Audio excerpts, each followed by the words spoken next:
Muito bom dia, meus amados irmãos, a graça, a paz e as misericórdias de Deus. Estamos aqui reunidos nesta manhã de domingo, hoje dia 14 de junho, e nós só temos que agradecer ao Senhor por tudo.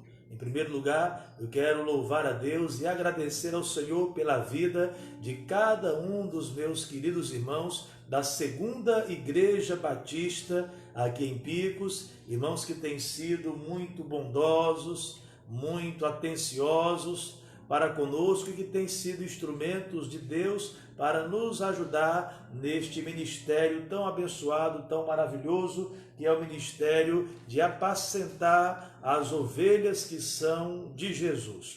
Nós queremos agradecer aos irmãos hoje, para quem não sabe, é comemorado o dia do pastor Batista. E os irmãos, amanheceu o dia, já com uma maravilhosa surpresa, recebi uma cesta de café da manhã dos irmãos, uma bênção. Muito obrigado aos irmãos pelo carinho, e melhor do que a cesta ainda foi um vídeo que os irmãos fizeram lá com as notas musicais, atribuindo algumas qualidades, algumas virtudes, e nós agradecemos a Deus pelas deferências, pelo carinho, e louvo a Deus pela vida de cada irmão da Segunda Igreja Batista. Que Deus nos abençoe. De fato tem sido um privilégio, uma grande honra pastorear esta igreja, e nós sabemos que não é por outra coisa que não seja a misericórdia e a graça do Senhor. Que Deus seja louvado, e nessa noite, nesse dia e em todos os dias, o Supremo Pastor nos abençoe e use cada um de nós para glorificar o seu nome. Hoje, uma manhã movimentada no meio da nossa denominação, uma manhã importante. Neste exato momento está sendo realizada a Assembleia, a 81ª Assembleia da Convenção Batista Meio Norte do Brasil. Assembleia que deveria ser realizada este ano na Ilha do Amor, lá em São Luís. Por conta da pandemia foi cancelada a Assembleia presencial, e por uma necessidade administrativa precisamos fazer então a Assembleia, e está sendo feita pelo aplicativo Zoom. Eu estou participando das duas, tá certo? Estou aqui na transmissão porque temos o nosso compromisso, temos esse momento com a igreja, com os irmãos, com aqueles que querem ouvir a palavra, mas também estamos marcando presença na nossa Assembleia ali pelo aplicativo Zoom. E nessa manhã nós temos a alegria de ter aqui os irmãos para louvar a Deus. Hoje, além do Natan e de Jussiana, também tem a irmã Edilaine, já aquecendo, já preparando para o retorno dos cultos presenciais, que, se tudo permanecer como está previsto, acontecerá a partir da próxima quarta-feira. Mas fique tranquilo, você que ainda não pode congregar conosco aqui, ou você que é de outra cidade e tem sido abençoado e gostaria de continuar ouvindo e participando das nossas transmissões, nós estamos montando uma estrutura que possamos transmitir os cultos da quarta-feira e também do domingo pela manhã e domingo à noite, tá bom? Forte abraço a todos os irmãos, que a bênção do Senhor esteja sobre todos. Nós vamos orar nesse momento e logo em seguida vamos ter um período de louvor com estes irmãos que estão aqui para adorar a Deus, tá bom? Vamos orar e logo em seguida eu passo a palavra para os irmãos que estarão ministrando o louvor ao Senhor nesta manhã. Maravilhoso Deus, nosso Pai, Senhor, agradecemos por este dia que o Senhor nos concede, por nos despertar com saúde, por conceder com que sejamos alcançados pela Tua palavra. Agradecemos porque o Senhor vem ao nosso encontro, o Senhor nos busca para nos salvar, para nos usar, para nos capacitar, e a Ti, Senhor, seja dada toda a honra, toda a glória seja dada ao nosso Supremo e Eterno Salvador. Oramos que o Senhor abençoe a cada um daqueles que estão acompanhando a nossa transmissão desta manhã, a cada irmão da Segunda Igreja Batista. Oramos agradecendo pelo carinho, pelo apoio que temos recebido da parte do Senhor por estes irmãos, e abençoa, aceitando agora a nossa adoração, o nosso louvor, e já preparando o nosso coração para ouvir a Tua palavra. Oramos também pela Assembleia que está sendo realizada com a nossa convenção pelo aplicativo Zoom, que as decisões que procedem do Teu coração sejam aceitas, compreendidas e aplicadas na obra do Senhor na nossa região. Que o Senhor reine soberanamente sobre as nossas vidas e nos alegremos sempre, ó Deus, em servir ao Senhor. Abençoa a todos, é o que nós oramos em nome de Jesus. Amém. Amém? Então fica aí, vamos agora com a turma do louvor, aqui a turma preparada, tá certo? Ajeitar aqui, pronto, tá com os irmãos. Bom dia, irmãos, graças e paz. Antes de nós iniciarmos o louvor, eu queria mandar um abraço especial para Paola, né, que está fazendo mais um ano de vida. Sei que nós amamos muito você, queremos te desejar tudo de melhor esse dia, não somente esse dia, mas todos os dias de sua vida. Que Deus continue te abençoando. E Dona Virgínia, dê um abraço aí na Paola também, né? Até passar essa pandemia. Mas fica aí nosso abraço, nosso carinho. Então vamos agora. Graça e paz, irmãos. Vamos louvar o nosso Deus com todo o nosso coração. Os irmãos estão em casa, mas continue adorando ao Senhor, louvando. Amém?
Amém? Amém. Glória seja dada ao Senhor. Bem, meus irmãos, a bênção ter a oportunidade de, nessa manhã de domingo, louvarmos a Deus com os irmãos. Muito obrigado, Mãe Edilaine, irmão Natan, irmã Luciana, todos os irmãos, tá certo? Deus abençoe a todos. Muito obrigado aí pela participação e que você, de fato, tenha sido grandemente conduzido ao Senhor em adoração nesse momento. Nessa hora nós vamos meditar na palavra do Senhor, que se encontra no texto de Mateus, capítulo de número 5. Vamos seguir com o nosso estudo bíblico, com a nossa série de mensagens baseadas neste maravilhoso Evangelho de Jesus Cristo, segundo escrito por Mateus. E hoje chegamos ao capítulo 5, onde nós vamos conhecer o sermão conhecido como o Sermão do Monte, o maior sermão pregado por Jesus durante todo o seu ministério. Que Deus nos abençoe grande e poderosamente nesta manhã, a partir da qual nós estaremos mergulhando dentro da mensagem de Jesus Cristo a nós apresentada neste sermão, tá bom? Nós vamos orar mais uma vez e após esta oração queremos convidar você para ler junto conosco a primeira parte deste sermão, que são as bem-aventuranças, do capítulo 5, versículos de 1 a 12, tá bom? Vamos orar e logo em seguida vamos ouvir a mensagem do Senhor para as nossas vidas nesta manhã de domingo. Maravilhoso Deus, nosso Pai, graças te damos, Senhor, e glorificamos o teu nome.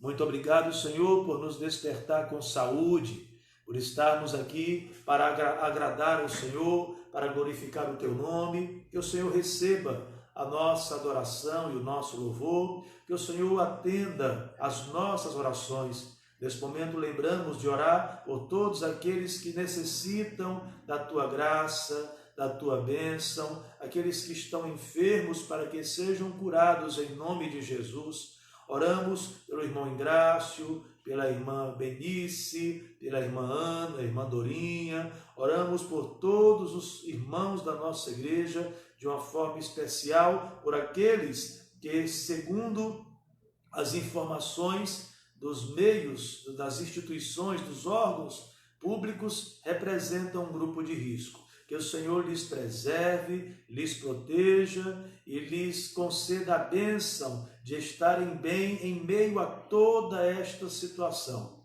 Oramos por todos os jovens, adultos, oramos que o Senhor repreenda todo o mal e abençoe a cada um de nós que estamos agora unidos, especialmente neste momento com a tua palavra. Que o teu Espírito Santo, Senhor, nos ilumine, nos ajude a compreendê-la nas nossas vidas e a praticá-la, Senhor, conforme é o teu querer. Abençoa-nos a todos, é o que nós oramos no nome de Jesus. Amém. Amém? Deus seja glorificado. Oramos nesse momento para que Deus fale conosco através de sua preciosíssima palavra. Mateus, capítulo de número 5, versículos de 1 a 12, aonde você estiver, abra a Bíblia. Não se conforme só de ouvir a leitura, mas também acompanhe, siga juntamente conosco para aprendermos aquilo que Deus tem a falar a nós através de sua poderosa mensagem, aonde está escrito assim: Vendo Jesus as multidões, subiu ao monte, e como se assentasse, aproximaram-se os seus discípulos. E ele passou a ensiná-los, dizendo: Bem-aventurados os humildes de espírito, porque deles é o reino dos céus. Bem-aventurados os que choram, porque serão consolados. Bem-aventurados os mansos, porque herdarão a terra. Bem-aventurados os que têm fome e sede de justiça, porque serão fartos. Bem-aventurados os misericordiosos, porque alcançarão misericórdia. Bem-aventurados os limpos de coração, porque verão a Deus. Bem-aventurados os pacificadores, porque serão chamados filhos de Deus. Bem-aventurados os perseguidos por causa da justiça, porque deles é o reino dos céus. Bem-aventurados sois, quando por minha causa vos injuriarem e vos perseguirem, e mentindo disserem todo mal contra vós. Regozijai-vos e alegrai-vos, porque é grande o vosso galardão nos céus, pois assim perseguiram aos profetas que viveram antes de vós. Que o Senhor, em sua infinita bondade e misericórdia, fale conosco nesta manhã, através de sua maravilhosa palavra. Meus amados irmãos, Jesus, o versículo 1, Mateus capítulo 5, versículo 1, eu lerei novamente, diz assim: Jesus, vendo as multidões, e como se assentasse, aproximando-se os seus discípulos, e ele passou a ensiná-los, dizendo. Meus amados irmãos, o versículo 1 vai dizer que Jesus Cristo foi visto pelas multidões. Ou melhor, Jesus viu as multidões. O versículo 5 diz, vendo Jesus as multidões. É maravilhoso sabermos pela revelação das Escrituras Sagradas que nós temos um Deus que tudo vê, que a todos observa, que a todos espreita, o Deus que está olhando profundamente e maravilhosamente, amorosamente para cada um de nós. Deus está olhando para nós. Os olhos do Senhor contemplam todos aqueles que estão sobre a face da terra, diz o salmista, que os olhos do Senhor contemplam os bons e os maus. Deus está olhando para todos, e a todos um dia será dada um veredito, uma opinião final sobre o Senhor. E nesta época, quando as pessoas parecem tão desesperadamente preocupadas com o aplauso do público, com a admiração popular, nós devemos sempre compreender que é principalmente importante para nós ter a aprovação de Deus. Sermos agradáveis ao Senhor é aquilo que verdadeiramente importa, porque diante dele, um dia todos nós compareceremos para prestarmos conta de toda a nossa vida. O texto diz que Jesus, vendo as multidões, sabendo perfeitamente quem era cada uma daquelas pessoas, conhecendo a história, vendo os dramas, sabendo da qualidade de sua vida, do estilo de vida como estavam desenvolvendo, se em santidade ou se em pecado, se em obediência ou em rebeldia ao Senhor, se nas trevas ou se diante da sua maravilhosa luz. Jesus viu as multidões, e é interessante que o olhar de Deus, que examina, que sonda completamente todas as coisas, estava ali percebendo toda aquela multidão, todas as multidões. O texto diz, não no singular, mas no plural, vendo Jesus as multidões, como se dentro daquela grande massa de pessoas que seguiam a Jesus, houvessem vários segmentos diferentes. Havia ali pessoas que formavam uma grande multidão de pessoas sedentas de cura, sedentas de ajuda, que estavam mergulhadas em um grande sofrimento, uma grande multidão formada por enfermos. E o texto vai dizer que há multidões no plural, porque além de esta grande multidão de enfermos, certamente havia ali também uma grande multidão de curiosos, de críticos, de pessoas que estavam ali não necessariamente visando receber uma cura, ou ouvir uma palavra, ou aproximar-se para desenvolver uma comunhão com Jesus, mas pessoas que estavam ali para examiná-lo. A Bíblia diz que ele foi seguido sempre por um grupo de críticos, de céticos, de pessoas que estavam ouvindo, vendo, observando, acompanhando, mas não para serem por eles abençoadas, mas pessoas que procuravam em Jesus algo que pudessem lhe acusar, procurando algum erro, procurando algum defeito, e havia uma grande multidão de pessoas que se aproximavam de Jesus, procurando desmerecê-lo, procurando encontrar erros, sempre olhando com maus olhos.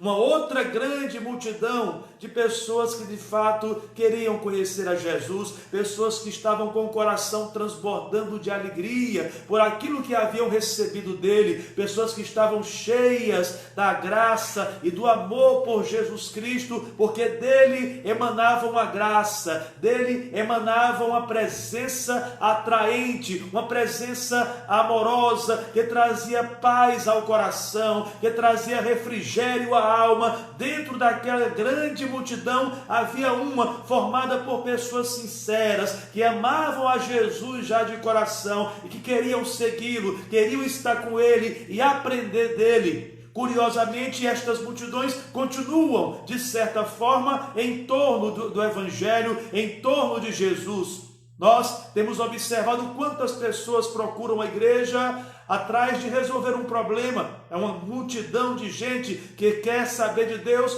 por causa da doença, por causa do desemprego, por causa de uma crise familiar, por causa de uma depressão, por causa de uma tragédia que se abateu. Pessoas que não sabendo mais lidar com seus sofrimentos, com suas lutas, já bateram em todas as portas. Por último, como quem vai buscar uma última alternativa, muitas delas chegam trazidas à igreja, trazidas a Jesus. Há pessoas assim que buscam a igreja por interesse, que buscam a Deus única e exclusivamente atrás de uma cura ou de um benefício qualquer.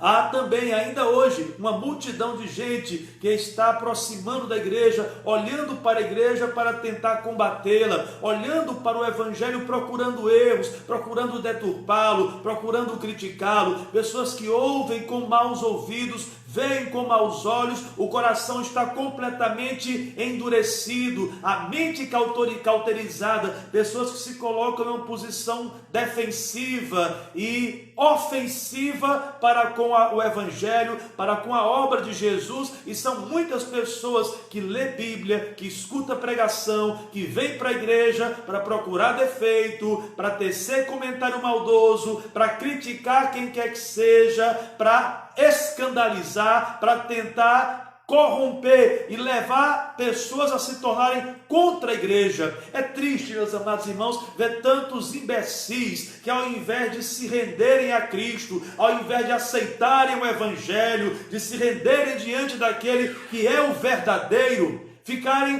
tecendo comentários, besteira, maliciosa. Outro dia agora eu vi um sujeito colocando lá pílulas que todo mundo tem que engolir, como se fosse verdade que o povo quisesse negar. Uma verdade que ele colocou lá, que não é verdade. Deus não está interessado em seu dinheiro, para tentar atacar a igreja que é ensinada por Deus a entregar os seus dízimos e as suas ofertas. Ora, é a mais pura verdade. Todo amor verdadeiro implica em entrega. Se o amor é barato, certamente não é amor. Um amor que não doa, que não entrega, que não gasta, que não investe, é qualquer outra coisa menos amor. Ora, meus amigos e irmãos, com tudo que nós amamos, nós gastamos. Não me venha com essa hipocrisia. Se você ama a sua família, certamente você trabalha e sua alegria é ter os recursos para suprir as necessidades de sua família, para trazer a melhor comida, a melhor roupa, o melhor abrigo, o melhor socorro, o melhor presente. Quem ama dá, quem ama entrega. O rei Davi, que amava a Deus, ele diz: eu jamais quero me apresentar diante do Senhor de mãos vazias. E em um momento, quando ele foi provocado a entregar uma oferta doada por alguém, ele disse: não, me diga o preço, eu faço questão de pagar, de entregar dinheiro, porque eu não quero entregar ao meu Deus uma oferta que não me custe nada. O amor a Deus, ele é expressado através de alguns gestos Um deles, principalmente, é a entrega do tempo, dos bens, do talento, da vida, do coração, como sendo a sede onde todas estas coisas estão representadas. Se você ama Deus, você vai contribuir. Certamente Deus não precisa de dinheiro. Certamente Deus não precisa de dinheiro. Deus mandou a gente entregar dinheiro, oferta, bens, do melhor que nós temos, porque a igreja precisa. Porque as empresas que fornecem energia e água para o templo, elas não querem receber outra coisa a não ser dinheiro. Porque os zeladores do templo, aqueles que trabalham na manutenção, eles não recebem outra coisa que não seja dinheiro para pagar os seus serviços. Os móveis da igreja, as centrais de ar, o equipamento, a internet que eu estou usando aqui para transmitir, isso é pago e o povo não quer receber com outra coisa a não ser com dinheiro. O salário dos pastores, o salário dos missionários, as famílias que estão consagradas integralmente à pregação do evangelho, este povo sim precisa de dinheiro e Deus nos dá os recursos para com eles nós abençoarmos alegremente, livremente a obra do Senhor. Quando nós olhamos para esse texto, há uma multidão de gente que se aproxima da igreja procurando defeito, procurando o que criticar, e esse povo sempre vai estar ali. Infelizmente, um povo que vai se arrepender tanto, porque esteve tão perto daquele que poderia salvar as suas vidas, mas gastou seu tempo querendo lutar contra aquilo que deveriam receber.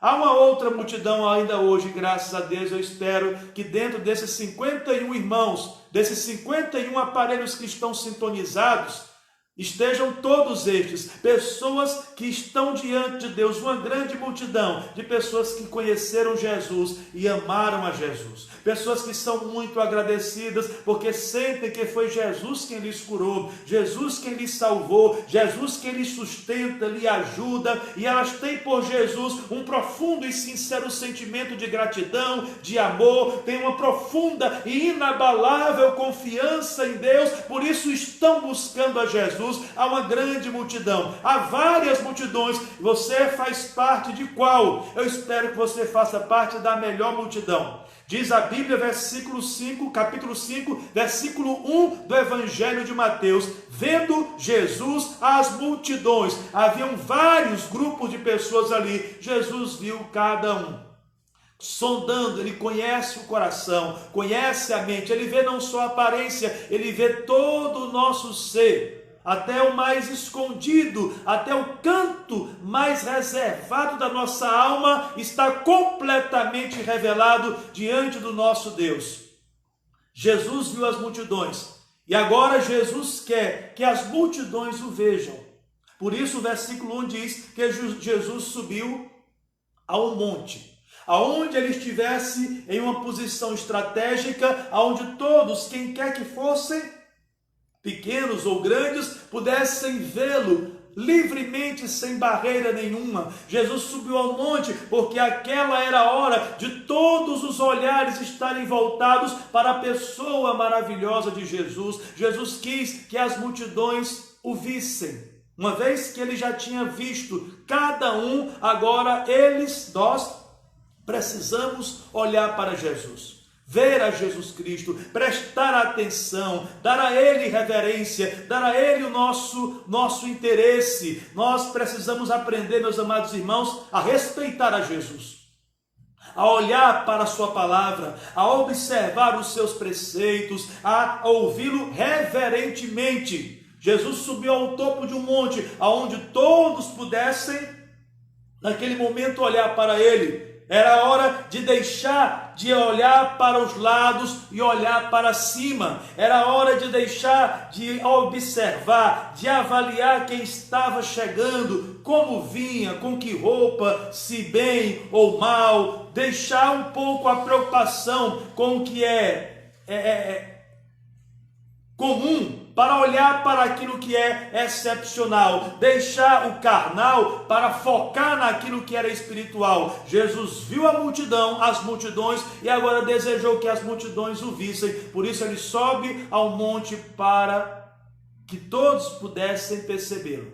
Do alto do monte, uma vez que Jesus já tinha ouvido todos os anseios da multidão, cada pedido, cada clamor, cada lamento, cada queixume, cada pedido. Jesus ouviu a multidão e agora ele sabe que as multidões precisam profundamente ouvir a sua palavra. Então, versículo 1 diz que Jesus assume a posição própria de um rabi da época, daquele momento da história, quando era muito comum aos mestres da lei se assentarem para ensinar aos seus discípulos que os cercavam para, em pé, reverentemente ouvir a sua palavra. Hoje o mais comum é o pastor estar pregando em pé e toda a congregação sentada, mas na época de Jesus, quem estava sentado era o que ia ensinar, era o mestre, era o pastor, o pregador sentava e a multidão ficava em pé, em sinal de respeito para ouvir a mensagem. Jesus, sabendo que as multidões precisavam ouvir a sua palavra, se assenta e passa então a ensiná-los dizendo. E aí, meus amados irmãos, Jesus vai presentear todos aqueles que se tornaram seus discípulos com o grande sermão do monte. O grande sermão, por conta da sua extensão, este sermão do monte inicia-se aqui no capítulo 5 e vai até o capítulo 7 do Evangelho de Mateus. É o sermão mais longo, mais extenso, escrito na Bíblia, atribuído a Jesus de toda a Escritura. Foi o tempo mais extenso em que Jesus esteve se pronunciando à sua congregação, aos seus discípulos. Este é o grande sermão, não somente por conta da sua extensão, mas é um grande sermão também por conta do seu conteúdo.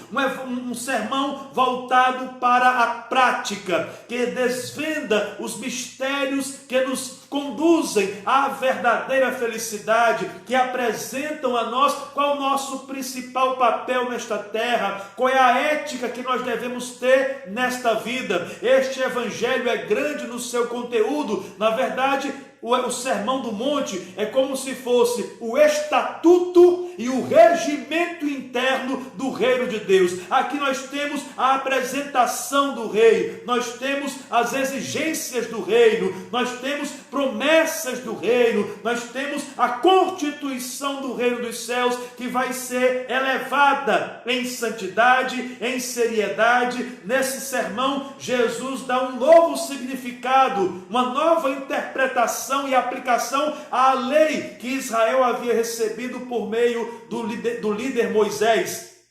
Jesus vai trazer um eu, porém, vos digo, elevando a compreensão, tirando da letra para o espírito do mandamento. E este sermão da montanha é um grande sermão, de um conteúdo profundo, abençoado, mas sobretudo que vai impactar a prática das nossas vidas. E eu convido você, em oração, debaixo da dependência e da iluminação do Espírito Santo, que você se interesse, meu amado irmão, em ouvir junto comigo este sermão pregado por Jesus, em oração, para que nós não atrapalhemos, não obscureçamos aquilo que Jesus Cristo nos ensinou, que nós sejamos fiéis, claros, em comunicar somente aquilo que está escrito, e nós possamos, pela graça de Deus, compreender e receber essa palavra, que é a mensagem de Jesus para a sua igreja. Este é um grande sermão, além de sua extensão, além de seu conteúdo, também pelos seus efeitos. Este sermão, ele implica em bênção. Ele inicia o sermão dizendo como é bem-aventurado aqueles que acumulam em suas vidas as características de um filho de Deus, de uma filha de Deus. As bem-aventuranças que nós meditaremos a partir de hoje não são virtudes individuais, separadas a um e a outro dentro do povo de Deus. O Sermão da Montanha constitui um conjunto de qualidades de características que devem estar todas igualmente juntas na vida de todo homem e mulher de Deus. Aquele que tem uma destas virtudes deve trabalhar para ter todas elas, porque estas bem-aventuranças, elas vão traçar o perfil da pessoa realmente salva, realmente feliz, realmente transformada, realmente convertida e batizada com o Espírito Santo de Jesus. Oramos para que Deus lhe abençoe neste grande e maravilhoso sermão, na sua compreensão, porque ele é grande além de sua extensão, além de seu conteúdo, além de seus efeitos. É um grande sermão por conta de quem o pregou. Este não é um sermão pregado por Paulo, por Moisés, por Samuel ou por qualquer outro destes servos de Deus. Este é um sermão proferido pela boca daquele que é o próprio Verbo de Deus. O próprio Jesus pegou o microfone, assumiu ao púlpito, chamou as multidões, mandou abrir a Bíblia, abrir a mente, abrir o coração para escutar a sua palavra. Meus amados irmãos, nós devemos correr para ouvir esta mensagem de Jesus, porque é um sermão que ele próprio pregou. Jesus nos deu a sua palavra, Deus inspirou a palavra e ela está escrita. E esse sermão da montanha, especialmente o próprio Deus desceu à terra para ele próprio citar esta parte da sua palavra. Nós olhamos para o sermão da montanha como algo profundamente valioso para as nossas vidas. Ouça a mensagem de Deus. Jesus se assentou e aqueles que eram seus discípulos, seus alunos, estavam prontos agora para receber todo o seu conhecimento oferecido através daquela mensagem. Que nós tenhamos um coração ensinável, que tenhamos um coração aberto, completamente acessível para que esta mensagem, qual semente, seja depositada em uma terra boa que seja o nosso coração. E essa mensagem do Sermão do Monte possa produzir grandes e maravilhosas bênçãos nas nossas vidas. Meus queridos irmãos, a primeira parte do Sermão da Montanha é conhecido como as bem-aventuranças. Jesus vai apresentar o segredo da felicidade para o ser humano. Como alguém pode ser verdadeiramente feliz? E olhando para as bem-aventuranças, nós vamos observar que a lógica do reino de Deus é completamente diferente da lógica do reino das trevas. A alegria, segundo Deus, ela é diferente em todos os aspectos da alegria segundo os homens. A alegria segundo Deus é eterna. A alegria segundo os homens é passageira. A alegria segundo Deus, ela é atemporal.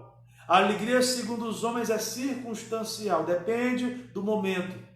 Essa semana já ouvi um desses poetas aí, um desses pregadores, esses guias cegos que existem por aí, dizendo, olha, é como diz aquela música, não existe felicidade, o que existe são momentos felizes. E esse tipo de besteira entra na cabeça e parece que o povo vive acreditando nisso e canta e vive nessa mentalidade.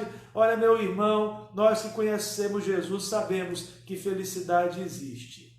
Felicidade existe. Ela é uma pessoa chamada Jesus Cristo. Na presença dele, a abundância de alegria, a alegria verdadeira, real, plena, eterna. A alegria segundo os homens representa a tristeza de alguém. Muita gente, para ter alegria, precisa trair, precisa se embriagar. Nessa manhã de domingo, quantos maridos não estão se alegrando à custa da tristeza de suas esposas? Eu fico assim meio cismado, irmão, com hipocrisia. Eu não sou longe disso, de ser uma pessoa assim ranzinza. Está bem aqui minha esposa, deitada no sofá, escutando a pregação, e não tenho nem bem-humorado, não tenho nenhuma dificuldade, mas eu sou cismado com hipocrisia, fingimento, coisa assim que não é verdadeira, não me desce bem. Eu fiquei olhando aí o Dia dos Namorados, uma enxurrada de foto aí dos casais. Eu torço para que todos estejam bem, mas irmãos, essa questão de relacionamento, de família, está sendo banalizada por muita gente. Cheio de foto de homem com homem, de mulher com mulher, dizendo que é casal. Não é.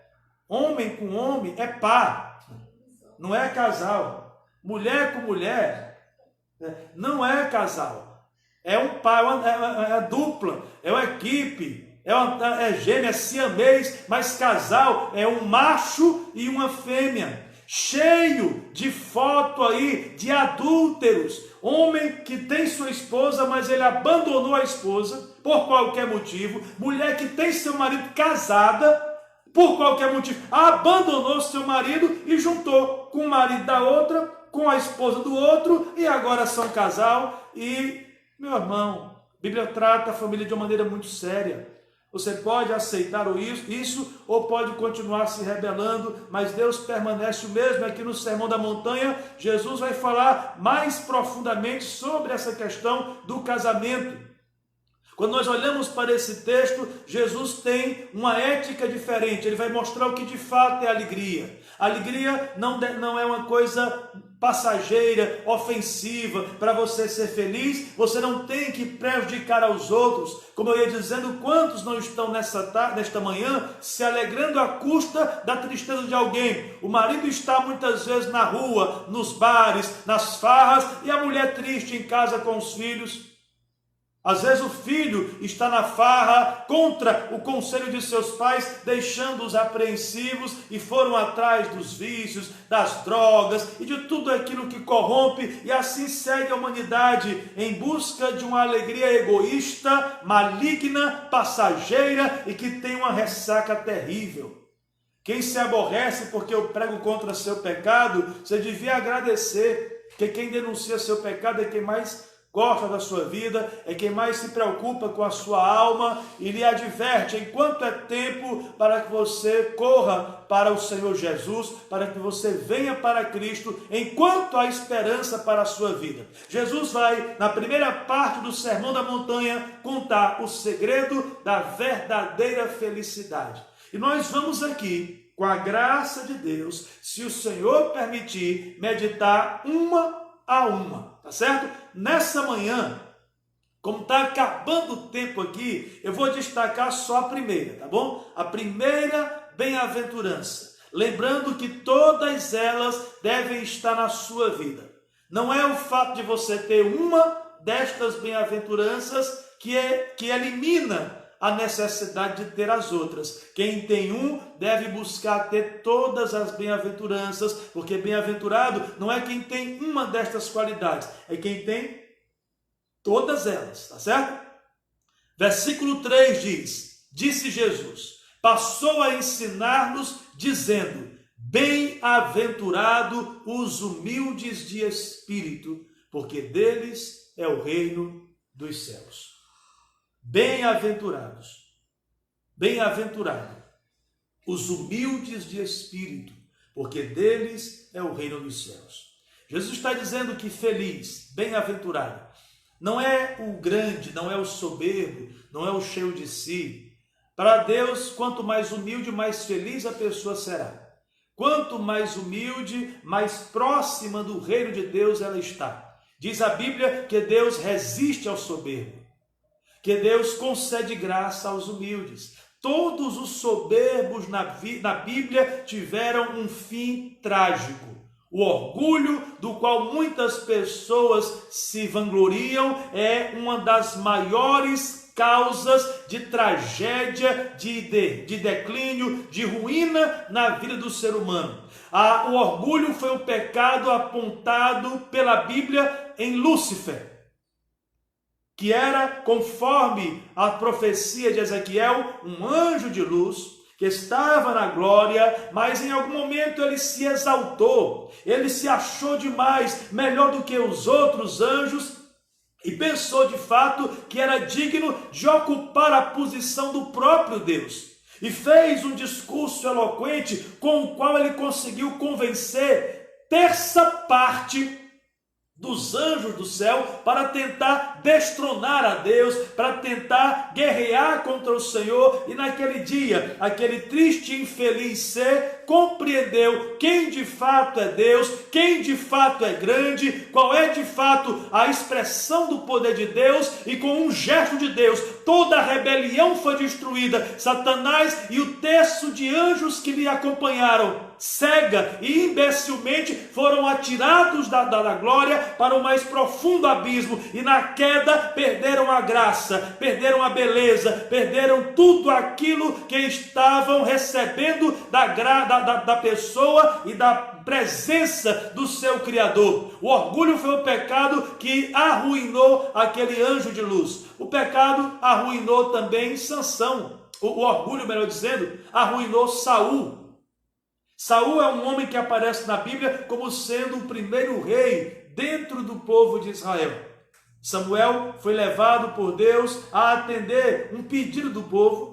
Cuidado com o que o povo pede, porque às vezes Deus pode, para disciplinar, para castigar, deixar que a vontade do povo aconteça. E quem diz que a voz do povo é a voz de Deus, certamente não conhece a Deus, porque a voz do povo não é a voz de Deus. A voz de Deus é dele. Deus não é manipulado pelo povo. Veja que maldade, que absurdo, que blasfêmia neste ditado infelizmente tão popular. Deus não é manipulado, Deus não é pressionado, Deus não é marionete do povo para o povo gritar, o povo exigir e Deus se mover para assistir, para defender, para se render ao povo. Deus não é como muitos pais que o filho berra, o filho grita e obriga o pai a fazer tudo o que o filho quer, a mudar a rotina. Muitas casas que quem manda é um menino de 2 anos, quem manda é uma criança de 7 anos, ela grita, ela bola, e o pai marca compromisso e desmarca compromisso, manda o povo embora, ou chama o povo pelo grito do menino,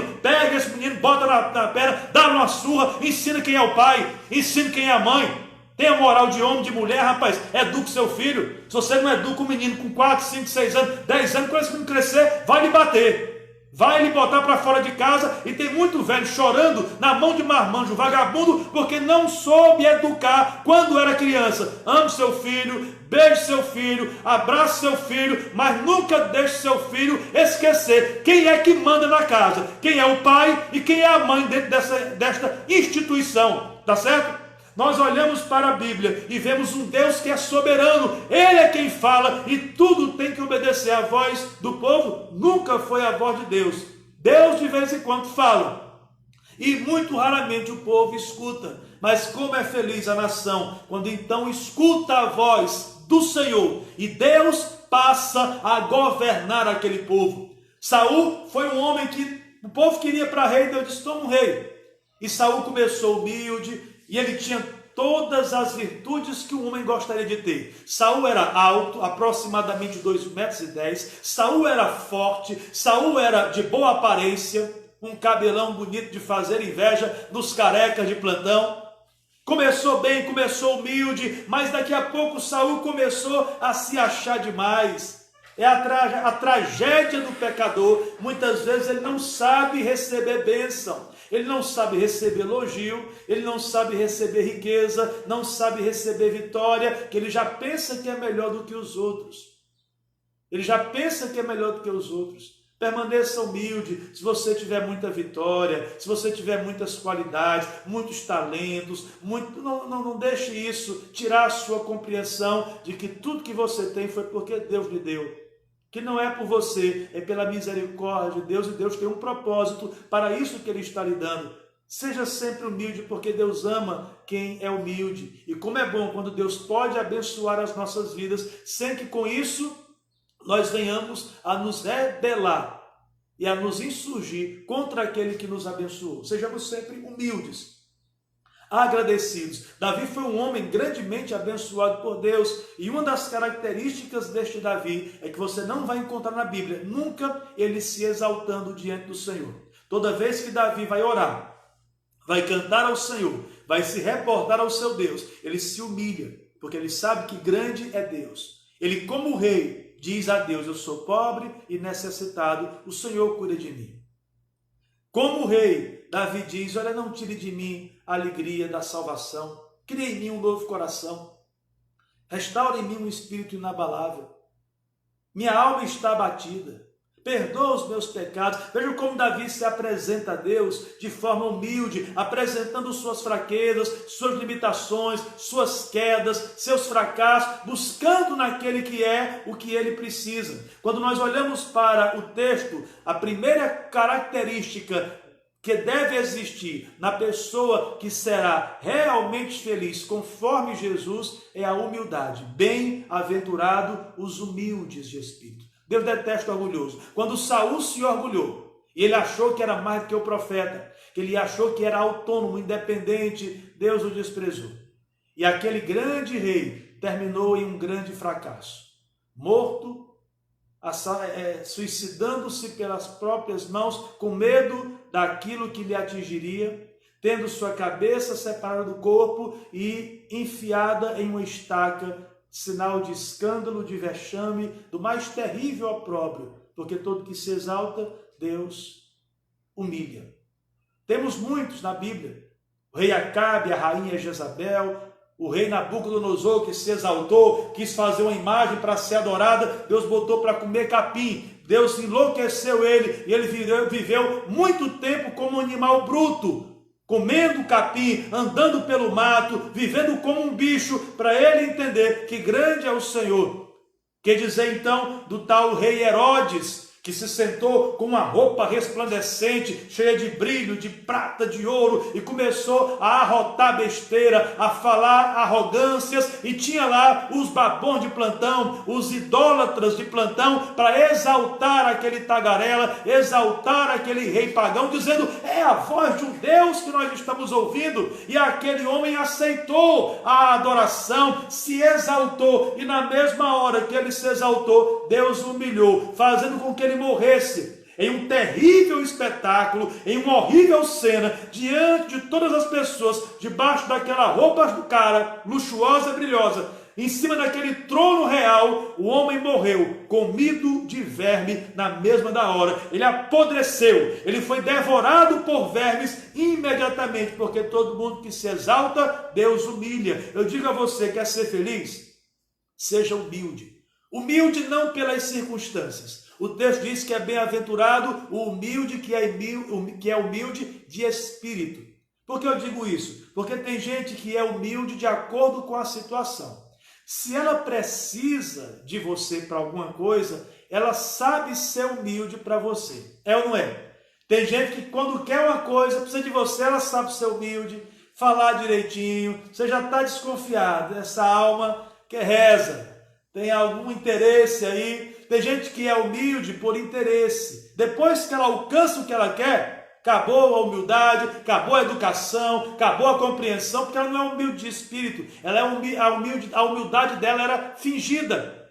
Tem gente que é humilde, se faz humilde, porque é humilhada pelas circunstâncias, por exemplo, por conta de uma doença, por conta de um grande medo. Mas se ela recuperar a saúde, se passar o perigo, ela volta à arrogância de sempre. Bem-aventurado, portanto, é aquele que, estando feliz, estando rico, com saúde, forte fisicamente, continua humilde. Porque a humildade dele não é de fora para dentro, é de dentro. A humildade vem do Espírito. É interessante que a palavra humilde empregada aqui no texto é a mesma palavra para pobre. Mas não pobre para o quê? A palavra pobre, que é usada aqui, traduzida por humilde, fala daquele pobre mais miserável que existia dentro da sociedade da época. Não é aquele pobre que trabalha para ter o seu sustento. É aquele pobre que não tem nada, não tem saúde, não tem sustento, e ele depende totalmente da piedade dos outros. É aquele que no dia que come se dá por muito feliz, que não tem roupa se ninguém não lhe der. Ele fala que pobre, o pobre de fato, que hoje é considerado dentro das classes sociais como aquela classe mais miserável, que não tem uma casa para morar, que não tem um móvel, que não tem comida, que não tem nenhum abrigo, seria aquela pessoa completamente desprevenida de todo tipo de bem. E o texto vai usar essa palavra, o pobre mais pobre, para dizer bem-aventurado. É este que tem um espírito, que se considera assim o mais pobre dos homens, que se torna então agradecido por tudo. Porque é interessante, irmãos, como a pessoa mais humilde, tudo para ela é melhor. Tempos atrás, eu nunca esqueci, eu fui tomar um café no supermercado aqui em Picos, e aí cheguei, o café custava R$ 7,00 na época. R$ 7,00, R$ 6,99. Pagava R$ 6,99 e você tinha direito de comer tudo que estava ali oferecido no café.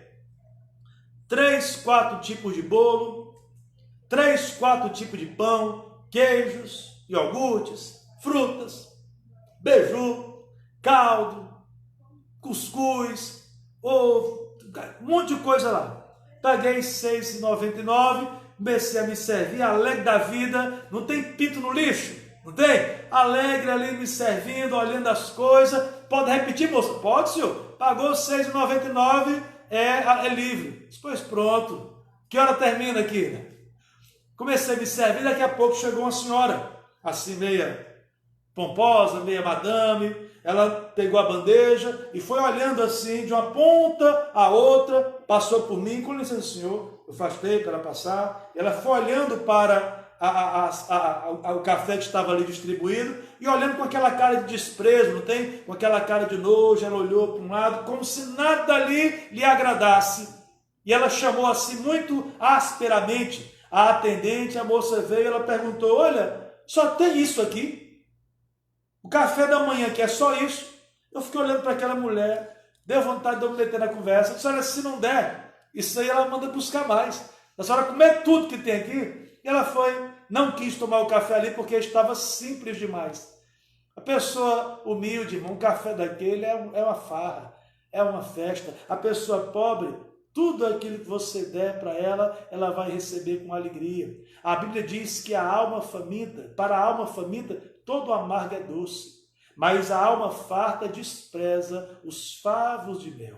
Jesus está dizendo que é feliz quem é humilde de espírito. Alguém que, independentemente de ter muito, não despreza aquilo que é pequeno, não desfaz daquilo que é menor, mas sabe agradecer e valorizar e se alegrar com tudo aquilo que Deus faz chegar nas suas mãos. Da coisa mais simples, mais rústica, até a coisa mais requintada, mais pomposa, mais cara. Quando olhamos para o texto, bem-aventurado é o humilde de espírito, porque o humilde ele arrepende dos seus pecados, o humilde confessa seus defeitos, o humilde não quer se defender, ele quer ser absolvido. Ele não tem preocupação de ser ou de aparecer maior do que os outros, ele não tem essa insegurança, essa ânsia por aplausos, ele não está atrás de holofotes, ele não está atrás de um fã-clube. O humilde, ele quer que Deus seja exaltado. Ele prefere que a glória seja dada para Deus. O humilde se alegra com o que Deus dá. Tudo para ele está além daquilo que ele merece. Tudo é bom. Um dia nós fomos para um passeio, uma reunião de pastores, e na hora de dormir havia muitos pastores. A organização não esperava que fosse aquela quantidade e teve uma dificuldade para acomodar todo mundo. Chegou a nossa turma e os irmãos preocupados: pastores, a gente não tem cama suficiente para todo mundo. Nós ali dissemos: olha, tranquilo, aonde você nos colocar a gente fica.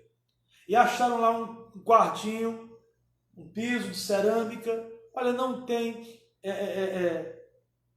ar-condicionado e tudo. Um pastor pegou a rede, estendeu a rede no chão, deitou e disse: irmãos, aqui está muito melhor do que na minha casa. Eu durmo embaixo de uma goteira, tá certo? Que não está aqui todo o céu. E com aquela atitude dela, qualquer outro tipo de reclamação caiu por terra, porque todos foram constrangidos pela humildade e pela gratidão daquele pastor de estar ali para ser acolhido em um lugar que para ele estava muito bom. Quando olhamos para a Bíblia, Jesus disse: bem-aventurado os humildes de espírito, porque deles é o reino dos céus. O arrogante, o soberbo, o pretensioso, o que se considera melhor, o que se considera acima dos outros, o que nada é suficiente para ele, esse não tem parte no reino dos céus. Porque o reino dos céus é para quem sabe que não merece, por isso vai pela graça. O reino dos céus é para quem ele sabe que é pequeno, mas há um Deus que é grande.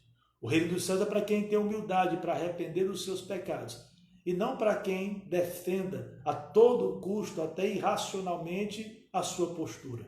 O reino dos céus não é para quem está interessado em ganhar a discussão, é para aquele que está interessado em moldar a sua vida para fazer a vontade do Senhor. Seja humilde de espírito. Seja humilde de espírito. Deixa eu perguntar a você, você se considera uma pessoa humilde? Seja humilde, ser humilde é uma bênção, como é maravilhoso, como é agradável conviver com uma pessoa humilde. Alguém que se dá por satisfeito, alguém que não tem grandes exigências para nada, alguém que exige de si, mas não dos outros. Alguém que sabe receber o alimento e agradecer, receber um gesto, uma palavra, alguém que não está com muita cobrança para receber dos outros, porque ela acha até que tem recebido muito mais do que merece. Uma pessoa humilde é uma pessoa bem-aventurada, é uma pessoa que expressa muito uma semelhança com este que está pregando o sermão, que é Jesus. Porque Jesus é, de fato, o mais humilde de todos que já existiram nessa terra. Porque diz a Bíblia que ele, sendo Deus, igual a Deus, não levou isso por motivo de se orgulhar. E ele se esvaziou de si mesmo. Sendo Deus, ele aceitou ser homem. E como homem, ele ainda aceitou ser tratado como o pior dos homens, sendo condenado à morte e morte de cruz. E por causa desta humildade de Jesus, Deus Pai o exaltou soberanamente, dando a ele um nome que está sobre todo nome, e diante do nome de Jesus, todos os joelhos se dobrarão nos céus e na terra. Meus amados irmãos, em Jesus nós temos o modelo de humildade, e a expressão da sua recompensa. Vale a pena, é maravilhoso ser humilde. Nós temos que ser humildes, irmãos, porque nós não temos do que nos orgulhar. Se nós nos orgulharmos, nosso orgulho é vão, é chamado de vanglória.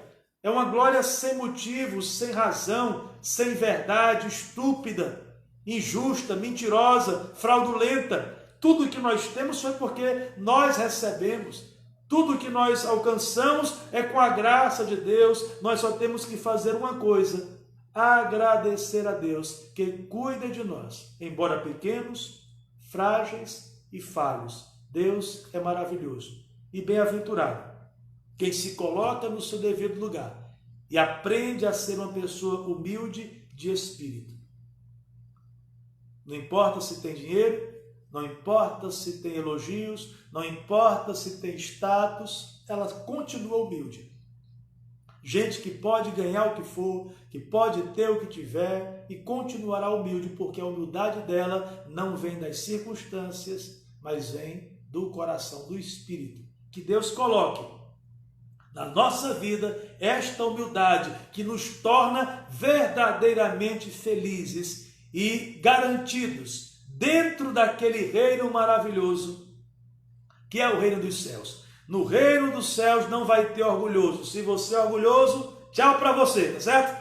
Mas se você não quer ser orgulhoso, quer ser humilde, se humilhe diante do Senhor. Aceite a sua palavra, confesse os seus pecados e passe a agradecer tudo aquilo que você tem recebido e a valorizar mais o que Deus tem feito por você. Pare de cobrar tanto dos outros e se preocupar em agradecer mais aquilo que Deus tem feito à sua vida através de tantas pessoas. Bem-aventurado, disse Jesus, os humildes de espírito, porque deles é o reino dos céus. Que Deus nos faça humildes e nos conceda a bênção de desfrutar deste maravilhoso lugar que é o céu. Um forte abraço em todos vocês, sejam felizes, bem-aventurados, hoje, sempre e à noite, com a graça de Deus, falaremos sobre a segunda característica das bem-aventuranças. Deus abençoe a todos, dê a todos uma ótima tarde, um bom almoço. Aqui, meus parabéns à irmã Paola, que está aniversariando hoje, completando 21 anos, tá certo? Paola está ficando velhinha. Eu cheguei aqui, ela era uma garotinha. Tinha o quê? 9 anos. 9 anos quando eu cheguei aqui. Eu vou fazer 12 anos aqui na igreja. Então, uma menininha, pequenininha, está aí, uma moça, servindo ao Senhor. Deus te abençoe, Paola. Deus te cubra com as melhores bênçãos hoje e cada vez mais e mais. Muito obrigado, meus amados irmãos, pela homenagem, viu? Toda a segunda igreja que me presenteou com aquela cesta maravilhosa do café da manhã, cheia de coisa gostosa. Já comi uma parte dela. Quando chegar em casa, vou encarar a outra parte. Muito obrigado mesmo pelo gesto de carinho. Muito obrigado aos irmãos que gravaram aquele vídeo, prestando uma homenagem tão generosa. Irmãos, muito obrigado. Deus recompense cada um, tá certo? Obrigado, irmão Paulo, pelo vídeo. Me ajuda aí, quem mais estava no vídeo? Irmão Francisco das Chagas, irmã Naira, irmã Elisete, irmã Patrícia, Mateus. Já falei, Francisco das Chagas. Quem mais estava lá? É a nota musical, tá certo? Você que fez o vídeo lá, muito obrigado. Deus te abençoe. Você que ora por mim, que nos abençoa, muito obrigado. Deus abençoe e recompense muito a sua vida. É uma bênção ser pastor da segunda igreja, é um grande privilégio. Nós não merecemos, nós não somos dignos, mas Deus é misericordioso e bom, e que Ele nos ajude a juntos servir sempre ao Senhor com alegria. E aqui eu quero parabenizar todos os pastores da nossa convenção. Parabéns, pastores. Dizer a todas as ovelhas: orem pelo seu pastor. Pastor já é tão criticado pelo mundo, já é tão odiado pelo diabo. Deixa só o cão falar mal do pastor, deixa só os ímpios perseguirem o pastor. Você que é a igreja, ame seu pastor, cuide dele, ame, zele, preze, tá certo? Abençoe. Obrigado, irmã Iracema, não é isso? Irmã Iracema, já recebi aqui a bênção. Olha a bênção, irmão, a bênção chegando. Irmã Iracema mandou uma mensagem aqui para passar na casa dela, para pegar um pudim, tá certo? Deus abençoe, irmã Iracema, muito obrigado. Vocês aí que quiserem comer pudim junto comigo, pode ir lá para casa, tá certo? Pode ir lá para casa, que a gente divide o pudim e distribui com a turma. Muito obrigado, irmãos, pelo carinho, pelo compartilhamento das bênçãos. Que Deus abençoe e proteja cada um de vocês. Também quero aproveitar aqui e parabenizar a Primeira Igreja Batista, que está de festa nesse final de semana, completando mais um ano de organização. Parabenizar o pastor Mário Magalhães pelos 36 anos de abençoado ministério diante desta igreja. Que Deus continue abençoando e usando poderosamente a sua vida, meu pastor. Também quero fazer aqui uma deferência especial a um pastor pelo qual eu tenho assim um profundo amor e uma profunda gratidão, que é o meu pastor Alcântara. Pastor Alcântara foi o pregador que Deus usou no dia que eu me converti. Foi o pregador que estava transmitindo a mensagem no dia da conversão. Foi o homem que me ganhou para Jesus. Muito obrigado, pastor, por ter vindo da Bahia, pregar aqui em Picos e ganhar as almas para Jesus. Que dia maravilhoso, o dia melhor, o dia em que nós, pela vez primeira, compreendemos a grande mensagem, o grande sermão de Jesus e pudemos ouvir a palavra do Senhor. Meus amados irmãos, também queremos agradecer a vida da irmã Neide Coutinho, que ontem esteve completando mais um ano de vida. Irmã Neide Coutinho, lá de Jaicós. Eu recebi a cesta de café da manhã hoje da igreja e lembrei daquela cesta que a irmã me deu por ocasião dos meus 30 anos. Quando eu fiz 30 anos de idade, me mandou uma cesta de café da manhã. Nunca esqueci, eu tenho a foto até hoje, eu bem novinho, com 30 anos, faz muitos e muitos séculos atrás. Mas que Deus abençoe a irmã, grande e maravilhosamente, e a sua vida seja sempre protegida, irmã Neide Coutinho, e abençoada pelo Senhor. Parabéns de coração, e assim me despeço de todos vocês por essa hora. Logo mais às 18 horas. Teremos a nossa segunda transmissão do domingo. Eu espero contar com a sua audiência aí, aonde você está, tá vendo? Neide Coutinho, Deus te abençoe, irmã Coutinho. Neide Coutinho, parabéns pelo seu aniversário e muito obrigado por tudo aquilo que a irmã já fez por nós, nunca esquecemos e somos imensamente, eternamente gratos pela sua vida, e assim abençoamos e agradecemos a cada um de vocês em particular. Coisa maravilhosa é viver em comunhão com os irmãos, é sentir e desfrutar e receber o amor que Deus tem colocado nos corações de cada um de nós. Continuemos assim, cuidando uns dos outros, orando uns pelos outros, considerando-nos uns aos outros e estimulando-nos ao amor e às boas obras. Seja humilde de espírito para Deus te abençoar e te dar muitas e muitas alegrias futuras, pois bem-aventurado é quem é humilde de espírito. Dele é o reino dos céus. Forte abraço em todos, até 18 horas, em nome de Jesus, tá certo? Deus abençoe a todos, até logo mais às 18 horas.